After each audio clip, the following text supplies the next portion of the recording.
At ito na, ang pinakabalak talaga namin dito sa Binondo.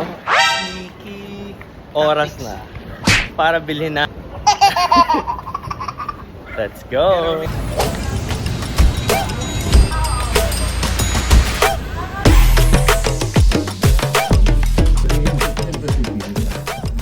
Done deal si Papi Lloyd sa taon na to.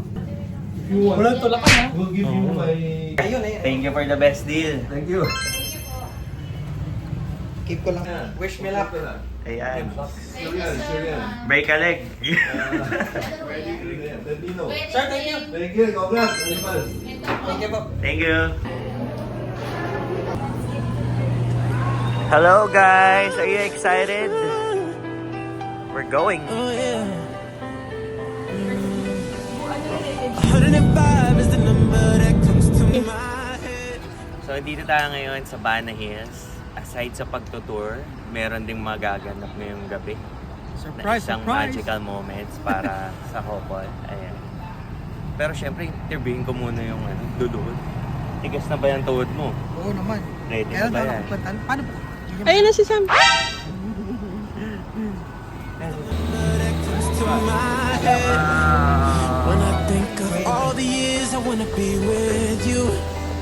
Wake up every morning with you in my bed. That's precisely what I plan to do.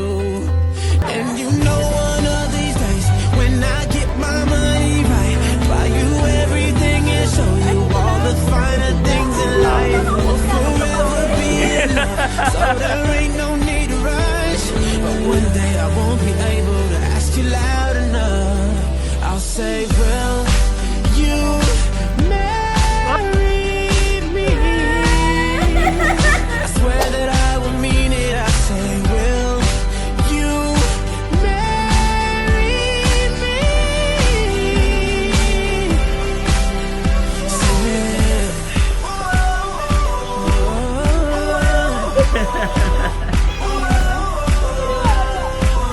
Oh yeah. How many girls in the world can make me feel like this? Congrats Maybe guys! I never plan to find out. The more I look, the more I find the reasons why you're the love of my life. You know one of these days when I get my money right, buy you everything and show you all the finer things in life. We'll forever be in love, so there ain't no need to rush. But one day I won't be able to ask you loud enough. I'll say, will Congratulations!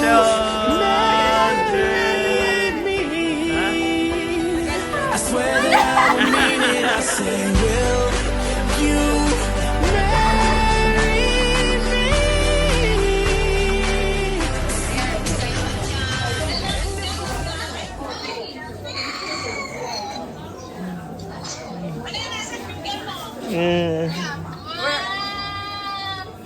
May suot na. May suot sa finger.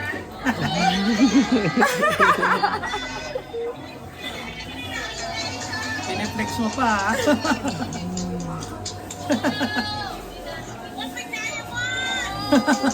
Wala maganda. Kita mo. Okay, so before anything else, we want to make sure that we get to hear the reaction of our newly engaged couple, Lloyd and Sam. How do you guys feel? Masaya syempre. If you're gonna describe your feeling today in one word. Flabbergasted. Sobrang lalim ha. Oo eh. Double B. Basta double B. One word lang. Lloyd. Ako mababaw lang. Parang relief.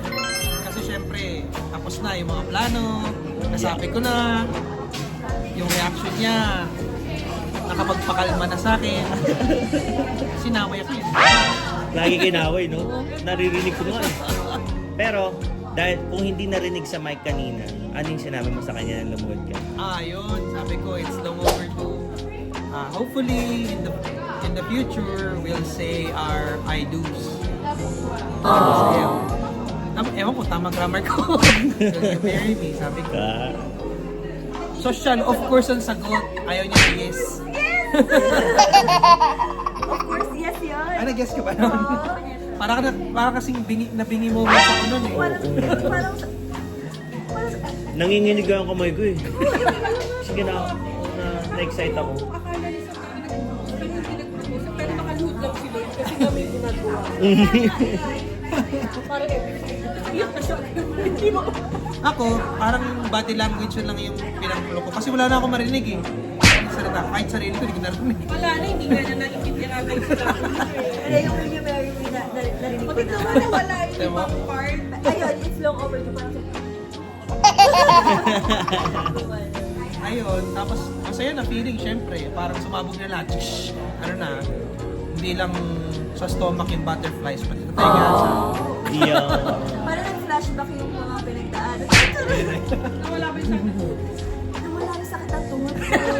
Flashback yung mga pinagdaan mo. Marami talaga. How many years? 7 years. Ayun. Going 8. Yeah, Grabe, seven. Tama. And then, paano ka naman nagpaalam kay tita? Oo. Ayun, nung umuwi ako nung last week, O last week? oo. Binigla ko rin talaga sila. Pre. Tapos, sinabay ko sa paalam ko sa Vietnam. Punta ako ng Vietnam. Tapos, after few minutes ko pa sinabi na, tapos na ako. Saka sa nanay ko nandun. Tatay ko nandun eh, nonchalant sa labas. Ganun lang siya. Si Petit, ginaganong-ganong ko si Petit. Eh si tita, yung mami ni Sam. Ay ano, nasa dining table naman kami noon. Ayan, natuwa yung mami niya. Tapos yung siya lang, tsaka yung kapatid niya nandun, si Tracy, ate niya. Ayun, kinilig naman sila. Pinuslit ko lang din yun kasi parang nasa taas siya or nag-CR. Nasa SM yata po yun. Tulog talaga ako noon lang. Tulog talaga. Problemado nga ako noon kasi sabi ko, pagpunta ni Sam ng SM, bababa ako ng dining para kausapin sila mami niya. Eh nakatulog ako dire-diretso. Sabi ko, shit, wala na akong chance. Nag-CR siya ng medyo matagal. Ayun, tinrap ko na yung chance. Nice. Ano reaction ni tita? Kinilig sila, syempre. And then sa papa ni Sam, pero kung nanonood siya ngayon, anong sasabihin? Ayun, sana po soon ma-meet ka namin. And sorry kung hindi ako nakapagpaalam personally. Pero pretty soon siguro mabasa niyo po yung message.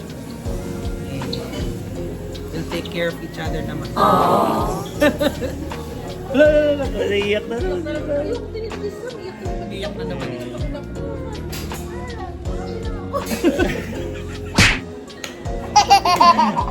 Nakakaiyak nun. Totoo.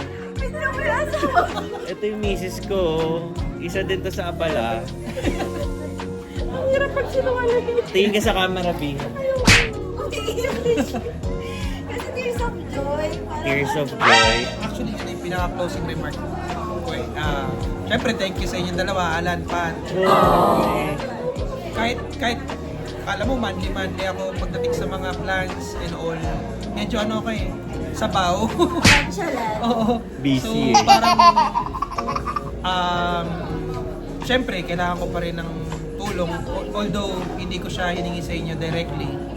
Na-feel ko naman yung nagiging proactive kayo, which boosted my moral din na, oy, may mga tumutulong sa akin. Kami pa ba, bro?